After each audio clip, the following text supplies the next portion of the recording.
I was thinking earlier this morning, the thought that crossed my mind was, whenever we chat with our grandparents, even our parents, depending on, how old they are, and any kind of, whether it's an older lady, older gentleman, I always think of people that are like 70 or 80 and above that are still cracking at it every single day. I think of the amount of wisdom that they offer and the amount of stories that they talk about. And they mention it in a way, I remember whenever I grew up that I learned about this particular thing, and this is what I advise you not to do, right? Or you don't want to go this route because I've already been through it. They tell you stories like that. And it's really cool because they've been through certain things. I look back at my family, and my great grandfather, he was in World War II. And he learned about, I remember him telling us this one story at the family dinner table, believe it or not, it's funny. Um, some of my family members are like, oh, don't say that at the dinner table. But he said that it got so cold sometimes to, have their hands stop getting frostbitten. They would literally pee on their hands, and it was something behind the pee that made it, I don't know how he explained it, and it made their hands warm. And I'm thinking, holy smokes, that's crazy. I've never been to war. I've never been in the military.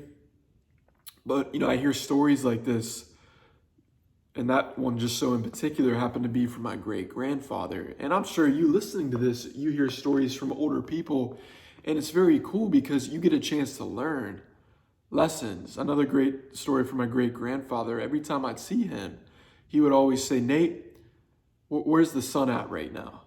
He'd always test me. And at first I'm like, oh, I don't know. He's like, Nate, so this is what you need to understand. The sun always rises from the east, and it always sets in the west. So if it was 9 a.m., he would ask me, where's the sun coming from? I'm like, it's from the east. He's like, that's right. Now, where's it at? Where's it pointing at now? And some days it would be pointing, towards the north, towards the south, and then it'd be setting in the west. And I got better at that. And I realized how much I was learning. Because at the end of the day, back in the 50s, 40s, 30s, whenever he actually grew up, they didn't have that. They didn't have phones that told you exactly, right? They went off of the moss on the trees and the sun. So I'm saying this, Nate, what are you saying all this for? I'm saying this to say you're going to get to a point, you're going throughout your life right now, and there's different lessons, and you might look at points in your life where it might be a low point for you. You might be learning a lot. You might feel like, man, I just don't know when I'm going to be able to get through this. I go through that a lot, right? But it's like whenever you're older and you have kids, maybe you don't or won't have kids, but maybe you'll have people that you're surrounded by that are younger or that are in a situation that you've already been through. Guess what? You were able to open up and talk to them about it because you've been through it. You can tell a lot for the people that have been through it than people that haven't been through it. And for the people that have been through it, you have an extra appreciation for them because they really can talk from a wisdom point of view. And I look at some of the things that I've been through in my life, and I can talk about the places that I've traveled to and the cultures that I've been around. I can talk about the fact that, I've gotten into a house at my age, renting it, and not always having the best relationships with landlords. And it's like I always encourage, and I always will encourage for anybody that does want to rent from somebody or, has a landlord, always establish a close relationship. Meet that landlord before you actually get that house or rent, right? That's a life lesson I learned. Another life lesson is, don't lend your family money. Don't be lending people money, your friends, because that's the thing, man.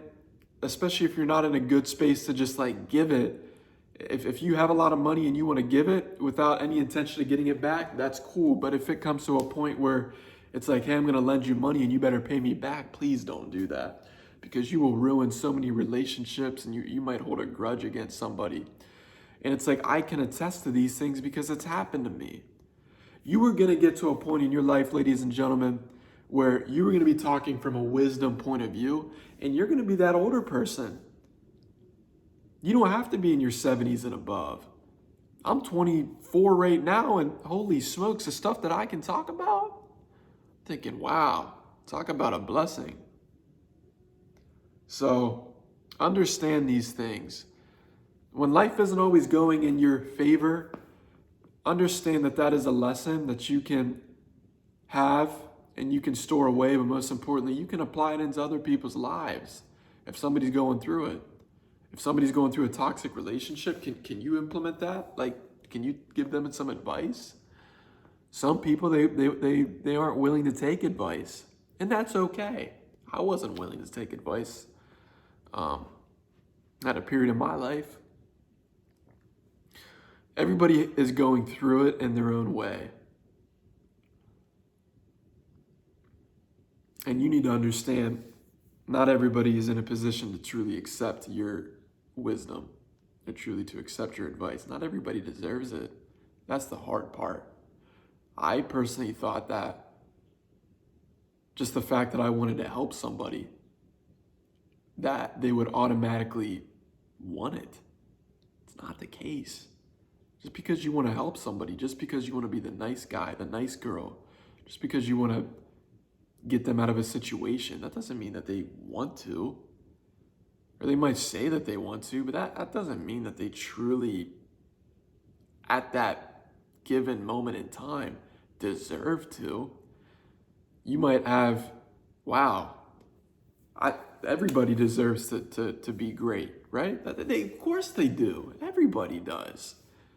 You might think that, but it's like, do they really want it though?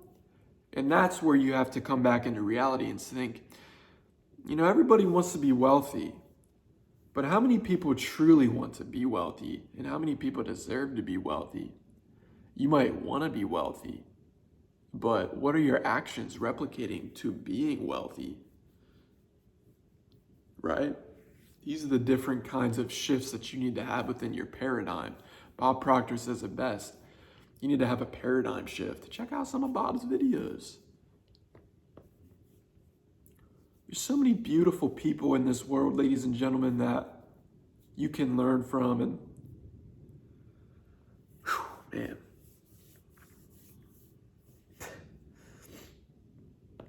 yeah, man, I don't know. I just got emotions that came on me right now, because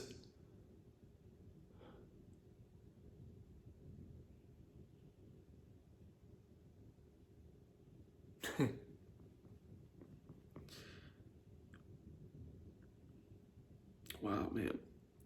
I don't know what just hit me.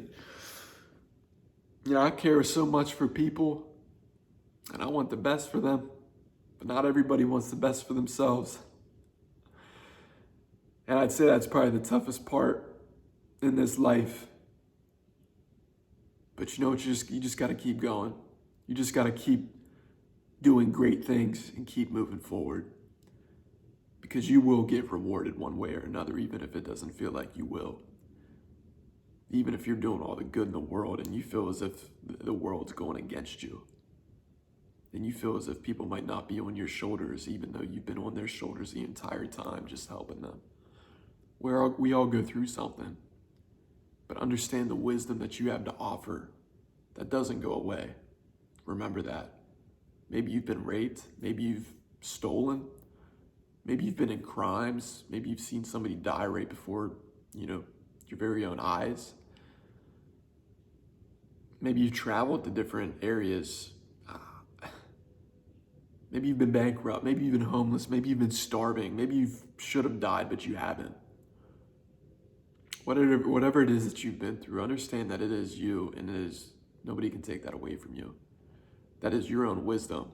Cherish that, but most importantly, keep building on top of that and give that to people that are going through it in a genuine and authentic way. You can't change people. People need to be willing to change themselves. Remember that. I love you guys.